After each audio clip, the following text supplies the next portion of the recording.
The primetime Coach Prime that I appreciated a year ago did not return.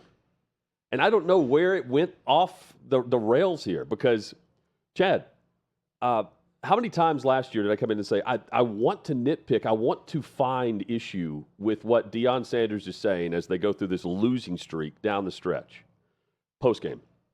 And it was hard for me to find issue with how he handled losses and what he would talk about with his team. If his team was not giving enough effort, or if they were overlooking opponents, or buying into the hype and then falling off.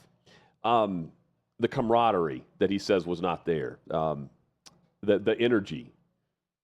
And then now he's finding fault with those that are, I guess, against him in some way, or finding fault with how he's handled this offseason or handled being head coach at Colorado, banning a reporter from the Denver Post from asking him questions now in any news conference setting. Sean Keeler is the columnist from the Denver Post, and Deion has taken issue with quote-unquote personal attacks on Coach Prime.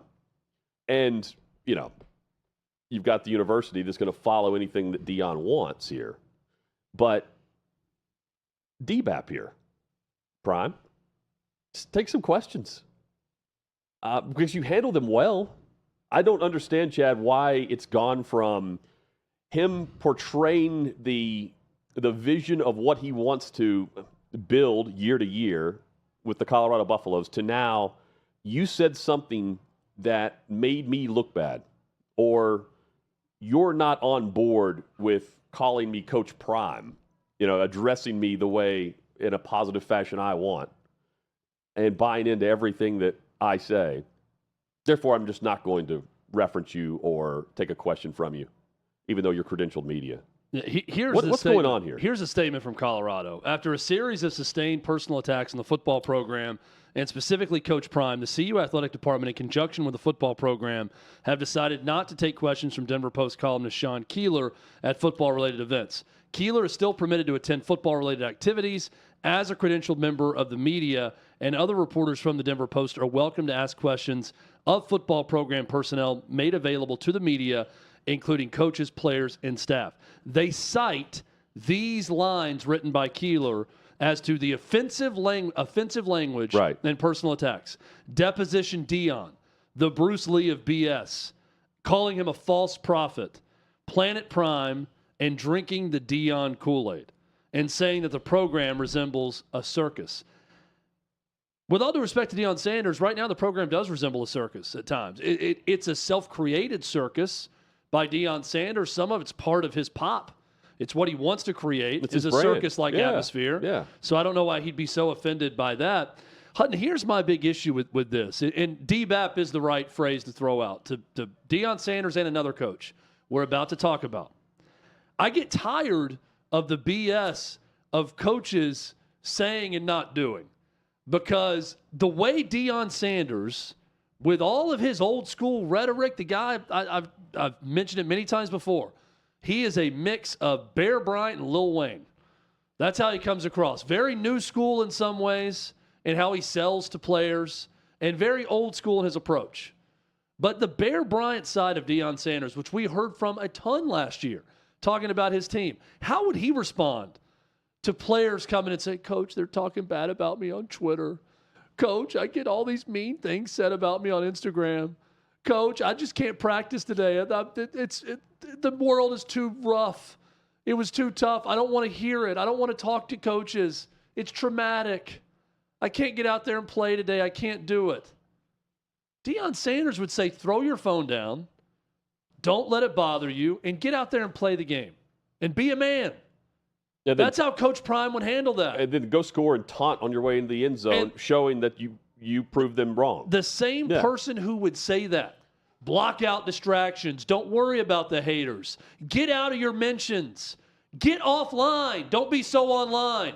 The same coach who would tell his players that, and we know that he would and has, is now saying, hey, Keeler, no, he's not even saying it. He's telling his little cronies, hey, get rid of this guy. He can't ask me any more questions. How about you let him ask whatever question you want, and you handle it however you want? If you want to confront the guy every time, you can. But this is so incredibly weak. And it's just more weakness from Deion Sanders. And it shocks me after seeing the start to their season last year and the way that program was playing and the buzz that Deion Sanders had. It has gone, I mean, we're talking boulder off a cliff bad since those first few games of a year ago, since that 3-0 start. It's been that bad. I can't think of many bright spots. Boy, they need to go win on the field in the worst way. Look, you've got columns now through, the New York Times mentions this. And let me give the columnist props here. It's Jim Trotter, who wrote, "Today, Deion's words ring hollow. He sounds and looks like a hypocrite. The man who once refused to ignore a petty verbal slight from an opposing coach because, quote, my mama taught me that you ain't just going to attack me, I ain't going to sit back and say nothing, is now refusing to take questions from a local columnist because he doesn't like what the person has written about him in the program." When did we take the left turn and go off the deep end before kickoff of year 2? I don't know what specific issue caused it, but by the way, I think this is more rare and continues to be less and less of an issue for any college coach in your local university town. Because normally the hate comes from the national pundit, and then locally you don't really get a lot of hate within the bubble, right? There's the local columnists can disagree, but not just totally slam the door on you. So I'm not keeping up with everything that Sean Keeler's written, but I mean, facing criticism should come with the territory. And now you're not allowed to criticize. Yeah. Because it's well, the coaches have the media clause in their contract. They get paid for all these different things. And it's almost like in their contract now, they have clauses that they control who they want to speak to in order to live up to, item 2, paragraph 3 of their contract that says they need to do local media sessions, like whatever it might say. They're in control of who they get to take questions from. Especially guys that are going to be there every day. Well, and so Keeler is a columnist for the Denver Post, and not in Boulder, an hour away. I would consider local coverage. Yeah, but I say that because he's more concerned with the Broncos than the Nuggets. Well, fair. Right? So he's always going to look down at little Colorado. Okay, but that doesn't have near the interest in the city of Denver. But no longer so he is coming from that perspective. No longer little Colorado, though, with Deion. Well, and the attention, the national attention we saw. Yes, national attention, but in Denver still, it's going to be Broncos by a mile. Okay. And then probably the Nuggets, and then the Avalanche, and then somewhere down the road. I would also say Colorado. The late David Clymer would write about the Vols, but be here in Nashville. Correct. It's the very simple. That's the perfect comparison. I was going to say locally would be a Nashville columnist like David Clymer criticizing the Tennessee Vols, and then when David Clymer goes 2.5 hours east and shows up, probably some of the Tennessee coaches are pissed off at David Clymer. Sure. It's similar. I say this to back your point, Hutton. He's not getting a lot of blowback from local media. No. Those that are on the Colorado beat aren't saying these things. So the one person that is critical, which, by the way, some valid points with some of these phrases he's using to describe Deion Sanders, at least we could have that discussion. He's going to take issue with it. I don't like that it's in his contract. I know I read the story at OutKick that apparently there are provisions in his contract that he can dictate who asks him questions. I'm sure. And when. I think that's weak to begin with, because now Colorado's just having to bend over backwards to facilitate whatever Deion Sanders wants done, and they look foolish and weak in this whole question banning session also. It's all terribly inconsistent with what Deion Sanders was about last year when he was trying to start the build of this program. And I don't think it's Deion's just acting on it in a very abrupt and intentional way here. I think the other coaches, for the most part, are doing all this behind the scenes.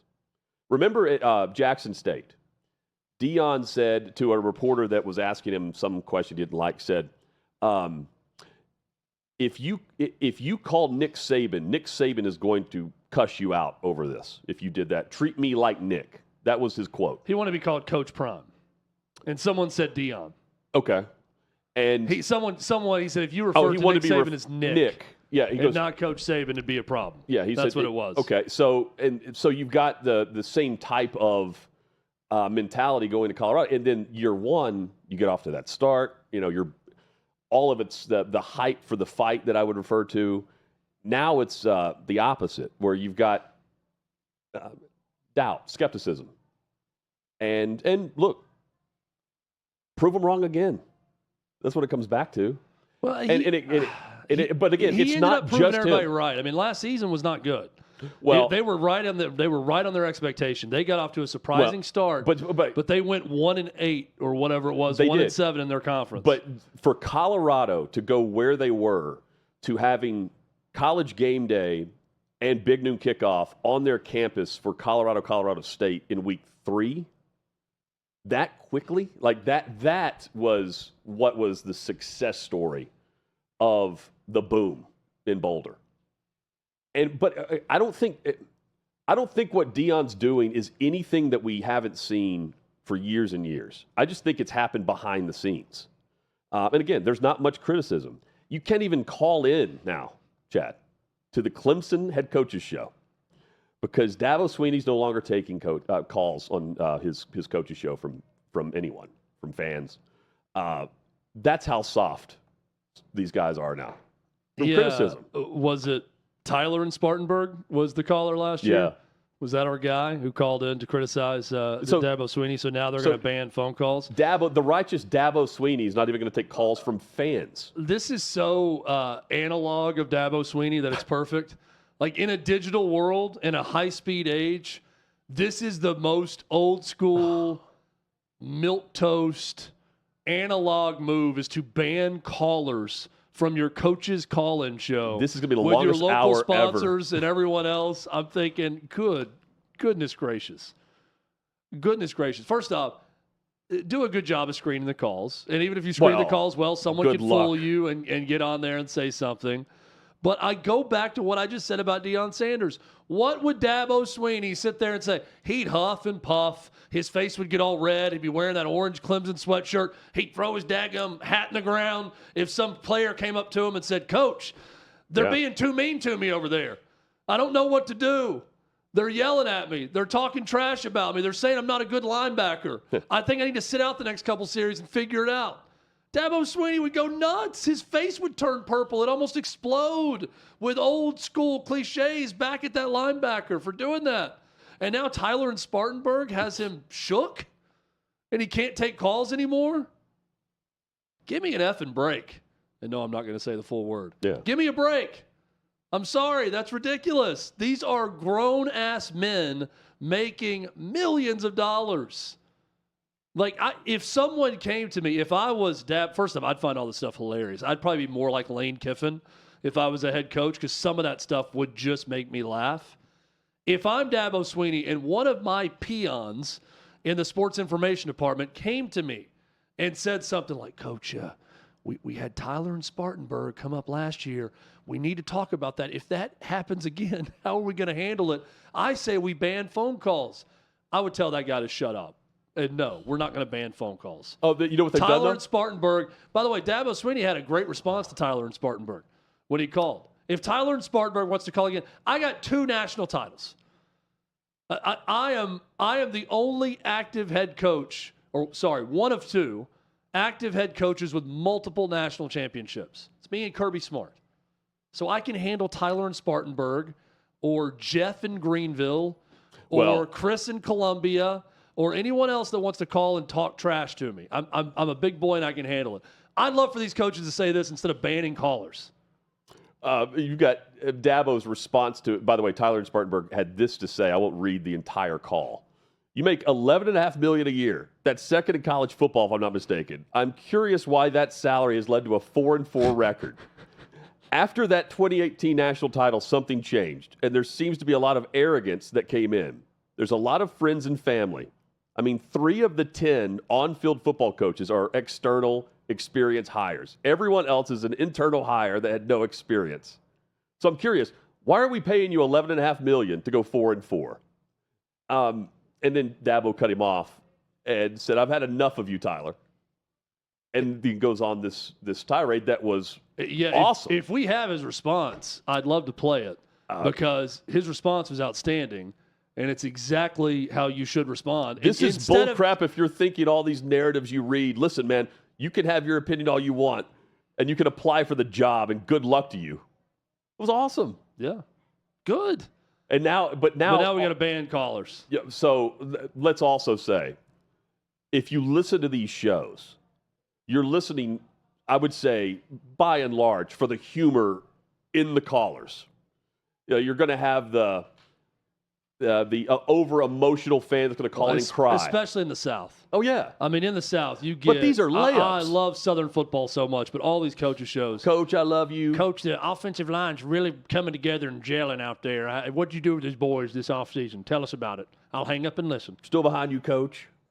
We got your back up here in Trussville. We got your back, Coach. All the way, 100%. No one's leaving your program, Coach. That's right. I don't care if you lose to Western Kentucky, Kalen DeBoer. We got your back here in Tide Country. Trussville is Tide Country. This is a good, this is a good... Prattville is proud of this program. Opposite ends what of the other spectrum. Alabama towns? Selma Strong behind DeBoer. Arab. Dothan, Alabama loves their Tide. I just wanted to call and tell you that, Coach, and also tell you you're doing a heck of a job. And how's that Jalen Milroe doing in preseason? I hear he's a pretty good quarterback, and can't wait to hang up and listen to your answer, Coach. I really hope he's going to get it done and roll Tide, and everybody down here in Dothan's rooting for you. Wanted to tell you that one more time, Coach. So about 7 or 8 years ago now, we would reenact the Jeremy Pruitt show for the Tennessee Volunteers. Yes, we would. We would play the call from the fan, and then Chad legit would be calls too. Legit calls. We did not make these up. It was so good because they were legit. And one of the sites covering the Vols would send out the transcript of Vol calls. Yes. That's how humorous these shows are. But and then Chad would be Jeremy Pruitt and read back word for word the response. I say all that to say this is not hard stuff. No. This is not. I mean, Jim Harbaugh welcomed every question last year. This is not Algebra 2 for us in high school or junior year. Jim Harbaugh welcomed every question of criticism last year, and then laughed and held up the national championship trophy. And gave the suck it sign from Generation X, and a peace out. I'm out of here to the NFL. My point is, this is a great example of both ends of the spectrum. Deion Sanders and Dabo Swinney. Deion can't take a question, can't read a column from a guy that's an hour away criticizing his program, and Dabo Swinney can't take a call from Tyler in Spartanburg. Don't be pussies. Well said. I mean, what are we doing? Well said. Hutton, I'd like to go the opposite way of Dabo Swinney. I only want coaches' shows to consist of calls from fans. I only want Tyler and Spartanburg. I don't want the play-by-play guys sitting I want there a weekly segment with Tyler and Spartanburg on this show. I don't want film breakdowns. I don't want assistant coaches coming in for the last 15 minutes while the head coach finishes his barbecue dinner. I don't want any of that. I just want 1 hour of phone calls, old-school phone calls, only landlines. Not a single cell phone taken. I want nothing but landline calls to every coach across the country, especially in the South, especially at Clemson after Tyler and Spartanburg stole the show. That's all I want from my call-in shows is call-ins for old school to the Southern coaches. This is what America needs.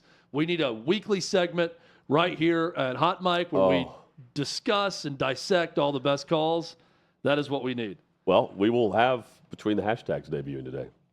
A bit later. That's kind of our call. That's our version of the fan. That's our version of Ricky in Trussville calling into the Kalen DeBoer show. I mean, this is so they're actually going to take. You can still comment to the coach, you can email in to the show. Fake emails will be written and delivered for Dabo Swinney. Think about that. It's the dude who won't let you decommit from the program. A verbal commitment. He takes that as a slight.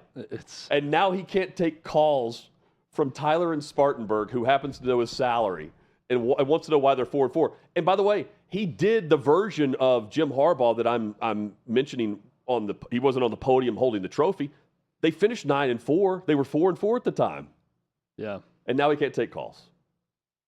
It's now like the coach's comment hour on NPR. This is OutKick was in many ways by Clay Travis, founded upon the principle of DBAP. Yes. As Hutton just laid out, right? It's an ethos. Like it's a company-wide, it's a brand thing to DBAP at all times. When you start to feel like you're being a P, you don't be a P. Yeah. You DBAP. I want to do away with all of this stuff about this reporter can't ask me a question and we can't take calls from the outside and all. I'll extend that to politics right now. Just do the damn debate. I don't want to hear from Donald Trump's camp about stipulations about it. I don't want to hear from Kamala Harris about, oh, no. We didn't say anything about muting the mics when the other person was talking. I don't want to hear about network bias. I will vote for the first candidate that steps up and says, I will do this damn thing on one leg on VH1 2. I don't care. They can have a megaphone. I'll have a smaller mic. I don't care. That's how I'm going to destroy this candidate. Got my vote right there. First person that says that. Not behind the scenes nitpicking of, how big is the stand going to be and how long and are we going to mute the mics and what? No. I want my coaches that are making over $10 million a year to take the same approach. Yes. Tyler and Spartanburg can call in again. Tyler and Spartanburg can host the show for all I care if I'm Dabo Swinney. I got a damn conference to win. I picked Clemson to win the ACC. And after this weekend, I feel great about that pick because Florida State looked terrible. Georgia Tech might be a sleeper. And SMU looked terrible, who's, I think, picked fifth in the conference and is sort of an outside dark horse. So I want Clemson to do well. But to do well, I need their coach to DBAP. A final thought on Tyler Spartanburg should do his own podcast and then go cover the Tigers and see what happens. Oh, it'd be great. It'll be Deion-esque. He wouldn't be allowed to ask a question. Chad, Coach, this is Tyler from Spartanburg at tylerfromspartanburg.com.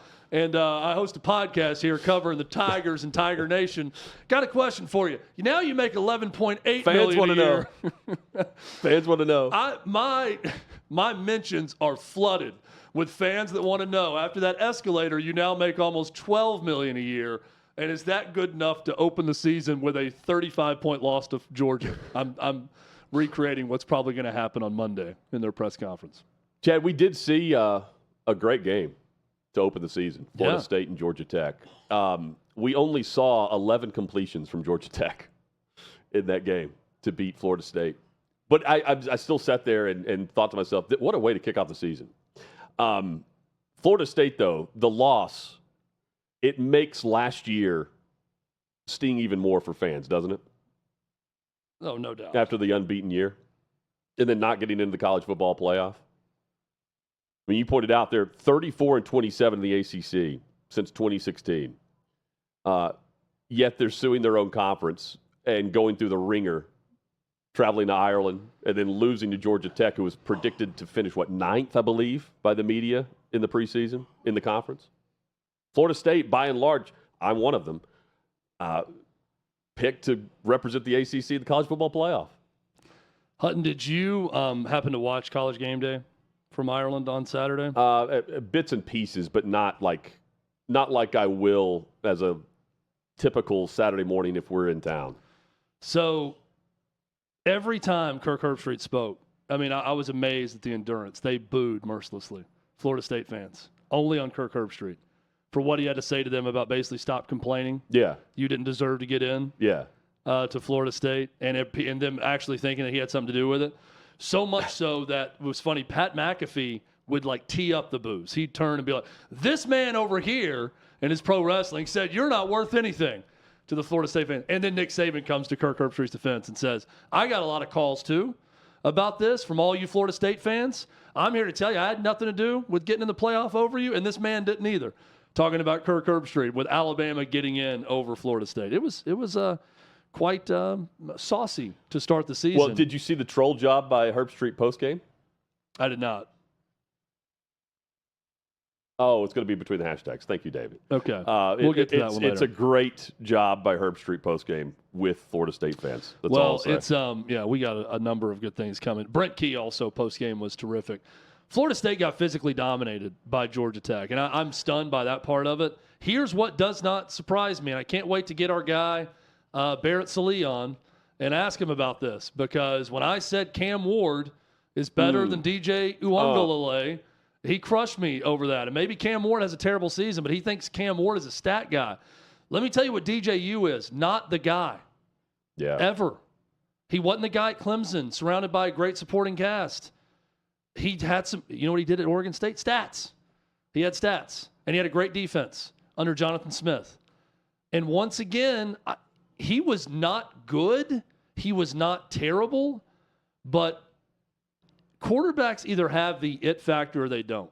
DJU does not have it. He just doesn't. And I don't want to crush the guy overly because I think he's a decent quarterback. He's good, not great, yeah. He's good, not great, and he's not a championship-level guy. He's not someone that's going to elevate you to any great extent at quarterback. And I think he showed that once again for Florida State against Georgia Tech. It's a great observation. I thought Haynes King looked more – Haynes King is not as talented. He's got more of the it factor than DJU. And he's perfect for that offense. Yeah. But DJU, so good, not great. And if he was that guy that you're describing, he'd be in the league right now. He'd already be in the league. The dude had a Dr. Pepper ad after 1 year. You know, when he took over for Trevor Lawrence, and he had, 2 games he filled in for Trevor when he was hurt that last season for Trevor Lawrence, I believe. And then he showed some flashes, and he had that huge NIL deal right away. And he was on the national commercial and all of that. And it just... He's not the guy. He's just not. He's a guy. He's not the guy. Wasn't for Clemson, and he's not going to be for Florida State. Chad, we brought up Jim Harbaugh, and I want to get to that in just a moment. But briefly, let me say football is back. The wait for football is over. And, go ahead. Before we leave Florida State, one other thing I do want to bring up, okay, because Hutton, you mentioned, rough go. Going back to December 3rd, 2023, that's the day they got snubbed, and I thought they got screwed over. And I still do. What happened in this game doesn't change what happened then. I thought they got screwed over. But since that day, they get snubbed for the playoff after going undefeated, being the ACC champions. Then on December 22nd, 2023, they sue their own conference. Mm-hmm. And there's been about 17 different filings since then, either by the ACC and Jim Phillips or on behalf of Florida State. So 8 days after they sue their own conference, they lose 63-3 to Georgia in that game that no one wanted to play in. Now they kick off their 2024 campaign in Ireland and lose as double-digit favorites to Georgia Tech. After losing how many players to the league? Like 11 players? Yeah, and they got some good transfer portal guys in too. They did. But Texas A&M got some transfer portal guys in 1 year, and you get my point. Like it doesn't heal all wounds. From the team that you had that is now in the league. They're not Georgia, is what I'm saying. They're not Bama. It's been a rough go. It's been a rough go for a team, by the way, that is suing the ACC because they are claiming they're too good for their own conference. And they've gone 34-27 in the ACC since 2016. So it doesn't look good for Florida State right now. We'll get to more of this in between the hashtags. A new and fast-rising segment right here on Hot Mic with Hutton. Before it even debuts. Starting later today. We'll get into some of these things. Not new, not rising in my eyes, the NFL preseason. But thankfully, the wait for football is over, and the wait of what is the longest month of August, but also just the wait through August to get through this NFL preseason is finally over. You've got all these NFL preseason headlines. Think about the storylines of a preseason where we mentioned coaches' shows and callers. You've got debates going on right now in all these different markets across the league about QB3, or are they going to keep 4 tight ends?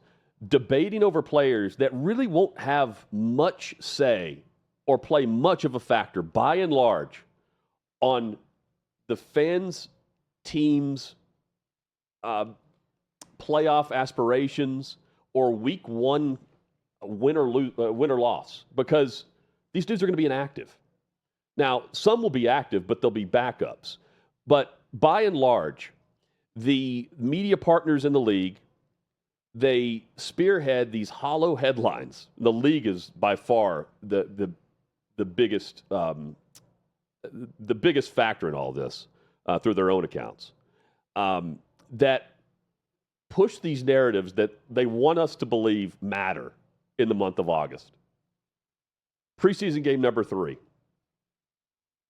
Thankfully, they reduced it by a game.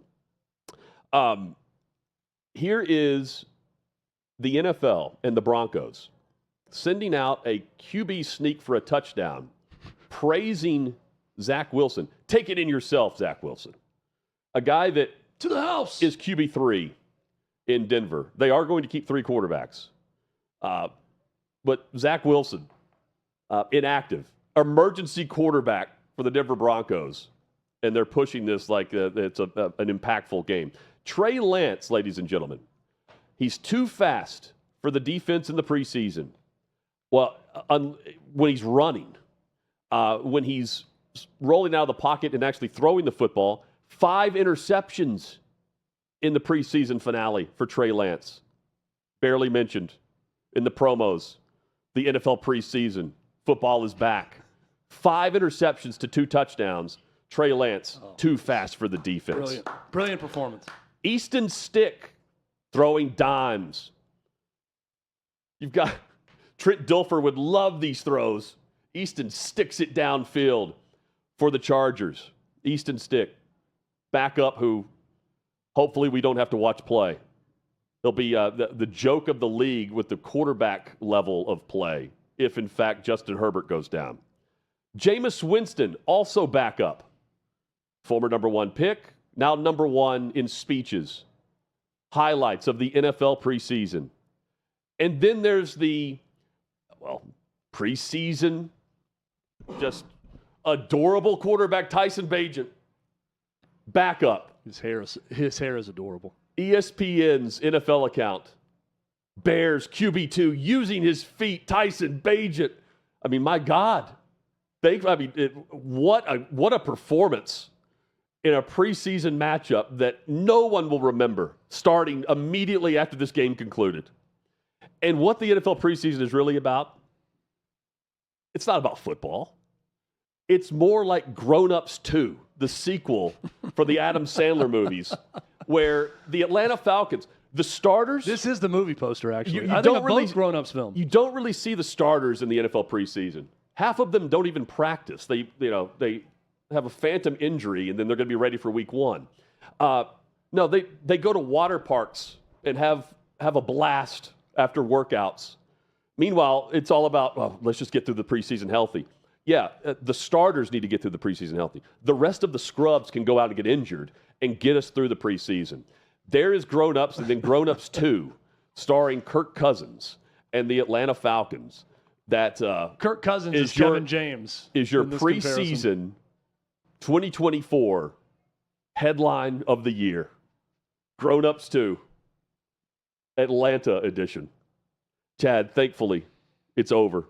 The Giants did not throw a touchdown pass in the preseason at all. No quarterback threw a touchdown pass. I will say we will see touchdowns thrown. Kansas City, Baltimore, 2 Thursdays from now. That's when football returns. That's when we actually see the star power of the National Football League. I'm here for it. Hutton, I think the whole theme of this first segment today on Monday's show is DBAP in many ways. Yeah. But I can't help but look at this photo that I do want to show one more time that you brought to our attention of the water park in the middle of training camp of the guys and think, what would Vince Lombardi think about this? What would Conrad Dobler think about this? Conrad Dobler. What would Dick Butkus think about this? I love Kirk Cousins, What man. would Deacon Jones Can you read his tweet up there? think about this? Right here on this screen? Can you see that? Yes. His thing, he's like, we took full advantage. In all caps, years, in parentheses, decades of dreaming about quotations, water park day during training camp. And today our dream was fulfilled Coach surprised us after the morning lift and meetings. We took full advantage. All right, boys. Time to bang some hats. Man. We went down the flume zoom. Now we're ready.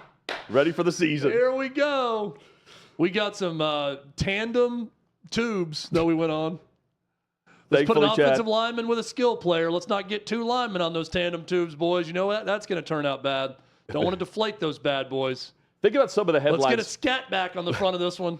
Think about some of the... Where's our defensive backfield? Let's go. Get on the front of this tandem tube and go down the flume zone. What was the biggest headline going into the preseason? For me, it was the think about it, I think it was Russell Wilson, Justin Fields, and what was going to happen in Pittsburgh. Like I can't think of other quarterback battles that were that intriguing. We still are exactly where we were a month and a half ago on that discussion, where Fields has looked better, but not by much. And Russell Wilson's going to start, even though Mike Tomlin won't say that. It just... You see what I'm saying? Yes. Like, nothing advanced the conversation on it. Look, I think in a lot of ways, football and sport and society has progressed to a level that is better, certainly for the athlete in so many ways. Sure. But I can't help but see the dudes in the water park photo and think, there was a time where the 70s Raiders had to go to training camp to sober up. Because they had jobs in the offseason. And they were just out there going 4-a-days, puking their guts out. Ken Stabler was throwing up from the night before.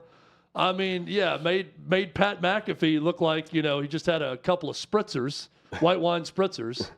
I mean, and now we're going to water parks. Well, I mean, it's incredible.